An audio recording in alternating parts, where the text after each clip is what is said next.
Love this podcast? Support it and sponsor today. Simply head to ozcastnetwork.com for details. Paul Atherton is an ex-Wall Street advisor on a mission to help young people win back their financial power, wealth and security. He does this by helping them understand the hidden world of finance, risk and investments, helps them figure out how it impacts them, and to seize the opportunities to make it work to their advantage. This is Paul Street Journal. I'm here with Paul Atherton. How are you this morning? I'm well, Tim. Thank you. That's great. Now, we've talked briefly about investment before. We have. I was just wondering if you have any investment ideas for myself and obviously the listeners out there. Well, that's a great question, Tim, and clearly it's something I get asked a lot and have always been asked. What are your investment ideas? I think everybody thinks there's a hot tip, but also perhaps the average person looks at the world of finance as being incredibly complex. And partly the reason for that is the industry has made it very complex and made it very difficult to understand, very opaque. But that doesn't mean it is unknowable, and there is lots you can do. So one of my first investment advice whenever I meet anyone is that start when you're young. And often people think that I will wait long enough till I've got enough money. I don't have enough money yet.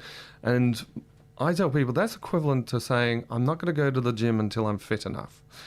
You go to the gym to get fit. And I would like people to say, even the smallest amount of money invested on a regular basis in an automated fashion, that's also important.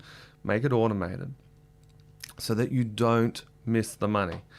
And that's the great thing about superannuation, the clever trick that was done, we covered before, that the company that you're working for is doing this automatically. You don't see it. It's added into your superannuation. But make sure your super is there. Make sure, and you can automatically put more than that aside. Do it on a regular basis. We often spend up to our income plus a bit.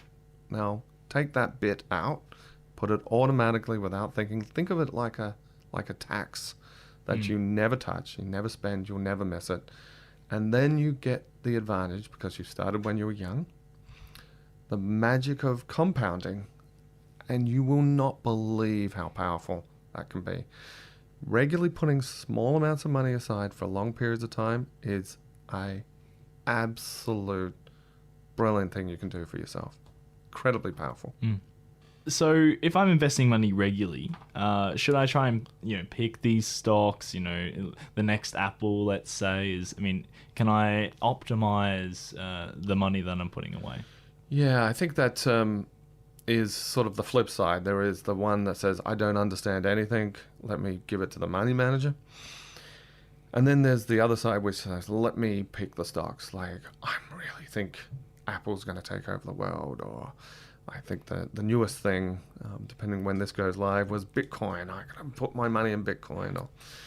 And my answer to that is, please don't try and pick stocks. And I know, honestly, the very best money managers, and these guys spend their life looking at stocks, and they're on top of their game. And these people will tear you apart at how good they are, the level of understanding. They have direct access to the CEO, direct access to the CFO. They get the reports you will never see. And I'm telling you, they don't beat the market.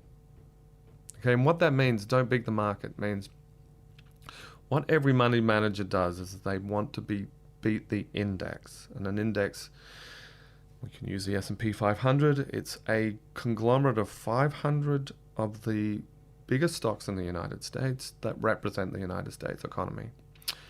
Perhaps the best known index is the Dow Jones. That is 30 stocks that are picked to represent, again, the United States economy. Stocks, the average life of a stock. Now, I'm glad you're sitting down, Tim, because the average life expectancy of a stock, this is a traded stock, is 4.5 years. Wow, that's 4.5 years. Nothing. That's the average. It's virtually, so try and pick something that's going to live. Whereas the Dow Jones started in May of 1896. It survived 2 world wars. It survived 2 massive global recessions and lots of mini recessions in between, a number of failed presidents. It seems to be surviving President Trump right now, and it is stronger than ever. Indexes do not die, stocks do. And good luck being better than the market. The money manager's goal is to be better than the Dow Jones, to be better than the S&P. That tends to be the benchmark. 96% never do. That's a massive 96%, amount, think about that. 96% of the experts never beat the market in any 1 year. If you take a 10-year period, that number goes to 0. 0 beat the market. And I think last time I mentioned the famous bet that recently was completed by and folded on behalf of to Warren Buffett. That is, pick any hedge fund. Let's see if it beats the index over 10 years. It just hasn't happened. It doesn't happen. So don't try. And so when you're managing your money, get the lowest fees, the best index. Now, perhaps for another conversation, Tim, as we can talk about the best indexes to pick, and there are some better than others, but I guess that's for another time. Yeah, I suppose, for instance, you wouldn't necessarily want to pick the Greek. Yes, I think Greek or maybe Pakistan might be a problem, but there may be upsides for that. You're taking on some risk, but a safe as houses might be the S&P, for example. What are some other ideas that you can share? So I think really good for your audience, Tim, is, I always say, just become an insider. Don't think of this. It is the layer of difference between being understanding and being quite au fait with finance and being completely clueless is not as big as one might think. So understand the market and understand the fundamentals. Navigate it. And this is more than just investing. Think about your tax, investing for your retirement, long-term planning. Like I said earlier, start now. Remember, don't try and pick stocks, put it on indexes, play the long game. The person playing the long game always wins. And if you can, get somebody to help you. If you don't want to learn it all yourself, or maybe even if you do, get some advice. And again, there's some better advisors than not, but you can work with that and that's another area to navigate. Tax, for example, just understanding the tax implications can be incredibly effective for your long-term wealth. So I guess you were saying earlier that was it 0% of money managers, I suppose, that they beat the market. So but you said then also that it was over 4% generally were able to. So it is possible, or is it? No, well, okay. So I guess theoretically it's possible, and again, that's the game. I think one of the things also to look at, and one needs to place a little bit of scrutiny, and again, to my former point, is getting an advisor to help here, and I'd emphasize make sure they're helping, is the fees that go into investing. Sometimes you can get a decent performance, but after you've taken out the fees, it's not so good.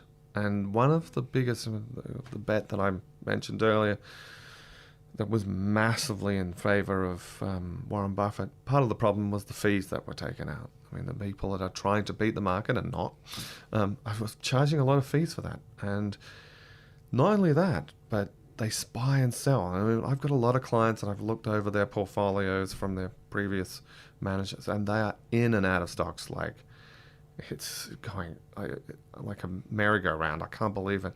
And each time you go in and out of a stock, it costs you money.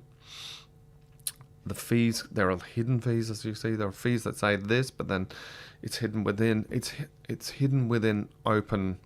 It's openly hidden, if you, for want of a better expression. It's there in the detail, but there's so many pages, and you can see. Ultimately, 1% is a high fee, I would say, but you can get lower.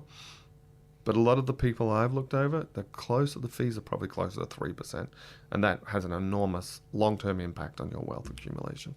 So be careful of the fees, really. Is there any...